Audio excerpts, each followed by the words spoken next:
I want to welcome you all. This is an extra kind of pleasure for me because about 50 years ago, Dr. Aller and I gave annual presentations on ergonomy for a period of about 5 years.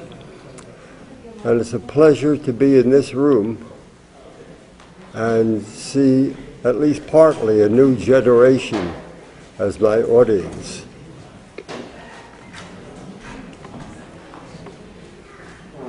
Today you'll hear about some of the advances that Wilhelm Reich made to our civilization.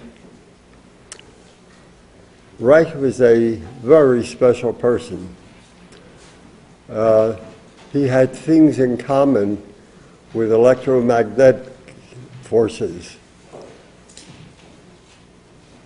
He attracted and he repelled. And some of us who read Reich, as we were reading, we said, yeah, and yeah. And others who read Reich, or more often read articles about him, said, this guy's got to be stopped. That alone makes for an interesting lecture. The scientist Max Planck once said that it's difficult for people with new ideas to get into the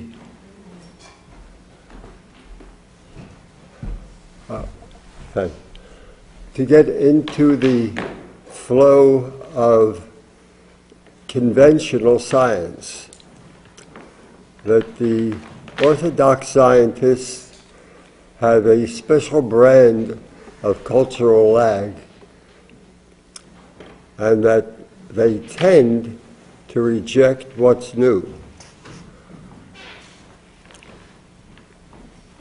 To some extent, he thought that was a good thing, because most of the new ideas didn't deserve a place in conventional science. So they should have been rejected. The other ideas, which eventually were accepted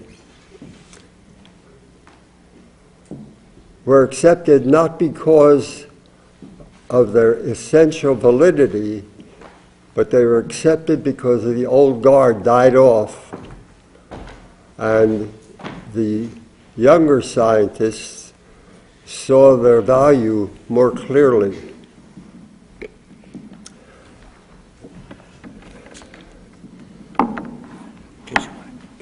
It's over.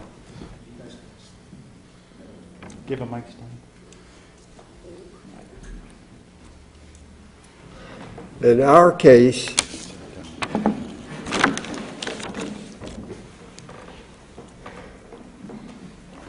not only do the ideas themselves have to be examined, but all of the misinformation and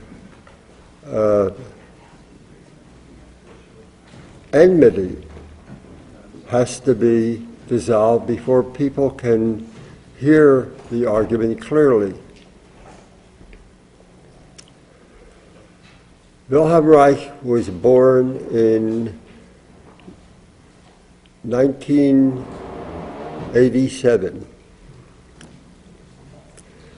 He was a paranoid schizophrenic, a sex panderer, the head of a sexual cult, and he claimed to cure everything from the common cold to cancer. They were the rumors. When I was in therapy with Reich, I started out when he lived in Forest Hills.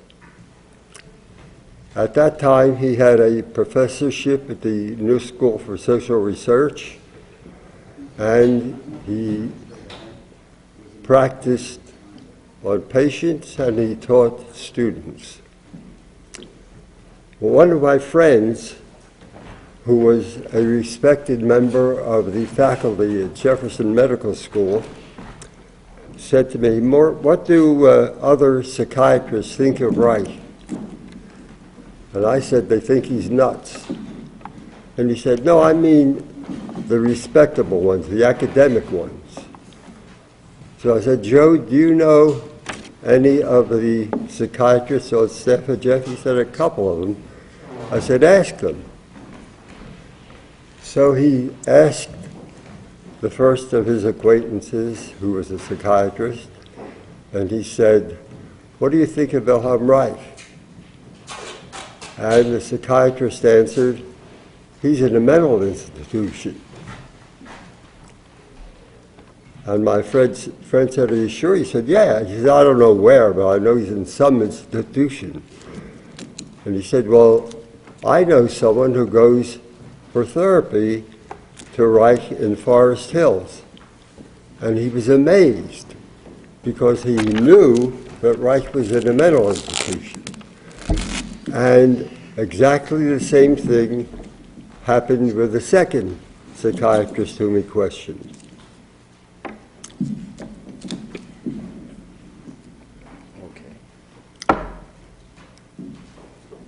Reich's father was a prosperous farmer. They lived in Galicia, which was then a part of Austria. Reich was educated by tutors, which is ideally the way to be educated, because the ideal tutor answers every question that the kid asks. And if he doesn't know the answer, he goes home and looks it up and comes back with the answer the next day. So that children who are tutored by at least the old-fashioned tutors had all of their questions answered, which kept alive their feeling of inquiry and satisfaction and the pleasure of being educated. Unlike parents who say, "Why? Because I said so, that's why," or teachers who deprive them of the running around and the play that every kid needs, and who teach them what they want the kid to learn rather than what the kid wants to learn. So Reich was fortunate in that respect. In 1916, Reich was conscripted into the Austrian army, and he emerged a lieutenant. In 1919, when he was a senior in medical school, he became interested in psychoanalysis, was interviewed by Freud, and invited to join the Vienna Society for Psychoanalysis.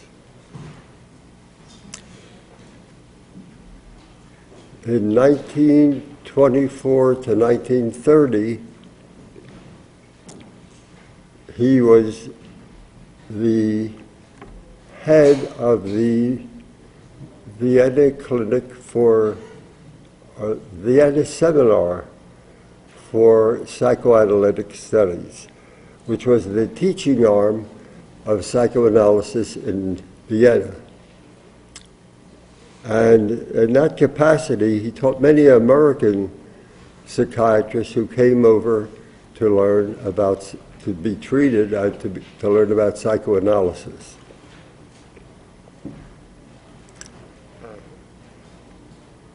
In 1928, he wrote his